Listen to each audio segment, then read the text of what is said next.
how quickly do conversations about women's safety become about men's ego? And I find so often men fall into the trap, good men who end up having to say that they're good men, fall into the trap of centering their emotional selves in a conversation about women's safety to the point where women now have to perform emotional labor to pull you out of that spot. And while those feelings are valid, they're maybe not as valid or weighted as the reality and imminence of women's danger. And this is not on just a macro scale. I'm not talking about being mauled by a bear in the woods. I'm talking even on a micro scale of lots of men feel it's okay to hit women in the face during intimacy now without talking. I personally find that an excuse for abuse, that it's just been a loophole. Oh, everybody wants to be hit. I can hit her without asking, even if I think she doesn't like it. Things like this have to be a little bit more important than the hurt feelings.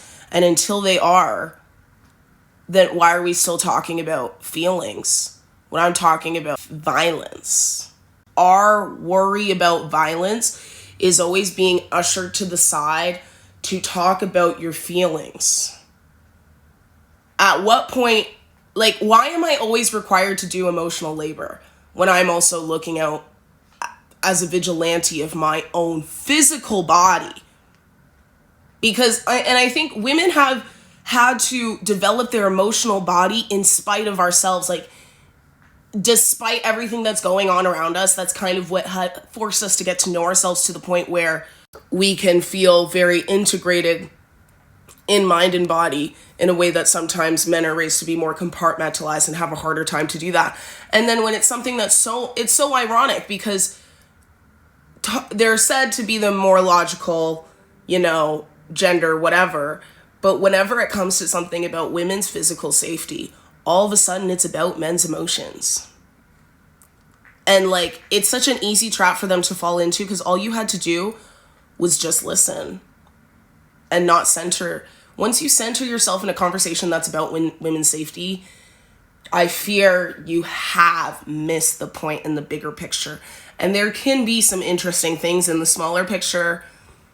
There can be some valid feelings, but the fact of the matter is that in trying to assess the ways in which women's proclamations of little situations that make us feel in some way controlling our narrative about the experience, and men being so upset with that ego is what we really are scared of. And that's the difference between the man and the bear, is how is the man going to wield his ego against you?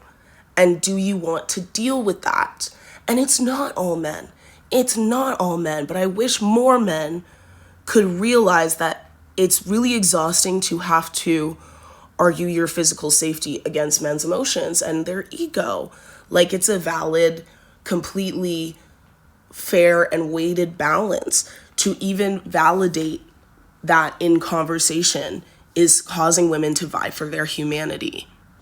Are women required to be Miss Congeniality when talking about man versus bear in order to spare men's feelings when the whole conversation is about our physical safety? And shouldn't that make us a little bit bitter? Shouldn't that make us a little bit bitter that a conversation about our safety is a meme and that we're even having to talk about this and then we're having to take care of you emotionally because your feelings are hurt when we're in fight or flight mode thinking about our vigilance and what is the best way for us to survive? These are not the same thing, and to put these on level with each other and act like they're at the same table does make the woman's plight for physical safety look frivolous when we're bringing men's feelings about how women deal with their safety or lack thereof into the conversation. And it's what? It can never just be, it's never a completely different conversation. It's always a piggybacking off of that draws away from. The need to address your ego and your emotional well-being in spite of women's lack of physical safety needs to be noticed. Women's physical safety should be more important than men's feelings, but it never is. And conversations like this bring that up in sort of a triggering way. And then men are like, wow, I don't like how you're dealing with that. And that is just emotionally exhausting and extra emotional labor that we did not ask for. Bring it up at a time where we're not talking about me dying. Why is it always when I'm hurt that we're talking about men's emotions? Seriously, in life. For women, it's an extreme sport of trying to survive under patriarchy. And so this question can make us a little bit angry, which might hurt your feelings. It's so interesting how men's emotions only seem to come out when we're talking about women's safety, women's relationship to patriarchy, women's choices, how women want to talk about that, and how women want to wield their responses. Isn't that so interesting that men are the most logical people in the world until it comes to women rejecting them or picking the bear or saying that they don't feel safe in general, and that hurts your feelings. But why are your feelings paramount to fixing the problem? Like, we can't constantly be helping you feel better about the results of patriarchy. And if we have to continue to do that, you're putting so much emotional labor on us, and you don't understand that in the process of saying, oh, I'm a good man, I'm a good man, I'm a good man, you're hurting us, bruv. That's hurtful. Women need to be perfect in the way that they deal with this pain and this hurt, or otherwise, I'm talking about how my feelings are hurt about this, in a way that makes it seem like the plight of women is frivolous. That is what happens when you level these things and bring them in conversation together like they are of equal importance. That's how it happens. Remember that you should probably not police the way women deal with their physical safety, especially when it's coming from your emotions and your ego and not your physical danger. So the stakes are much lower for you, and you're speaking to someone in a fight or flight circumstance. You're speaking about women in a dangerous state, a heightened state of awareness and their vigilance towards their own safety. And you're saying the way you deal with that in your heightened state that is self-aware to keep you alive hurts my feelings.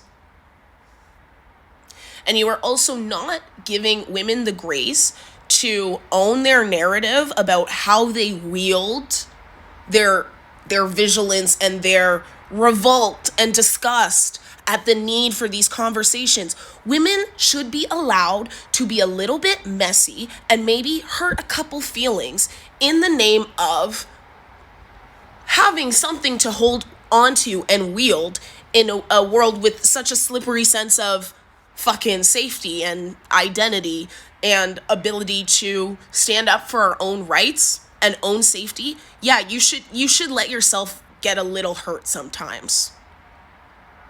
Do you know what I'm saying? Like, sometimes I'm like, why are women so required to be so perfectly moral in times of and questions of danger and talks of oppression? We still have to be the utmost, like, classy and doesn't hurt anyone's feelings. God forbid a man be hurt because we're scared.